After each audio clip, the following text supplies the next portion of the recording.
Kejaksaan Agung menyita sejumlah kendaraan dan bidang tanah milik para tersangka korupsi Menara Base Transceiver Station atau BTS 4G dan infrastruktur bakti Kominfo. Satu di antaranya adalah mobil Land Rover milik Johnny G. Plate. Benarkah mantan Menteri Komunikasi dan Informatika itu akan dimiskinkan?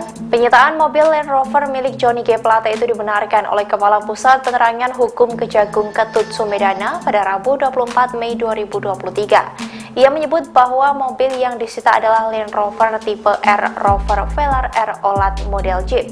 Nomor polisi dari mobil putih metalik milik Plate tersebut yakni B10 HAN. Mobil itu dibeli oleh Plate di tahun 2021.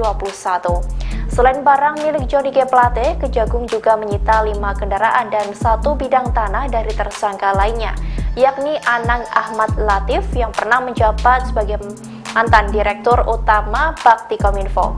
Kejagung pun juga melakukan penyitaan terhadap 2 kendaraan dan 1 bidang tanah atas nama tersangka Galubang Menang yang pernah menjabat sebagai Direktur Utama PT Mora Telematika Indonesia. Terakhir, penyidik juga menyita 2 bidang tanah dari tersangka Irwan Hirmawan yang pernah menjabat sebagai Komisaris PT Solitech Media Sinergi. Aset-aset yang disita itu akan menjadi barang bukti dari masing-masing tersangka. Adapun dalam kasus ini, Kejagung menetapkan 7 orang menjadi tersangka korupsi. Sementara itu, selain terjerat kasus korupsi, Kejagung juga membuka peluang untuk menjerat Plate dalam kasus pencucian uang. Melalui sangkaan TPPU, para tersangka atau pelaku berpotensi dimiskinkan. Selain itu, aset para tersangka akan ditelusuri. Jika ada yang berkaitan dan berasal dari tindak pidana korupsi, pasti akan disita.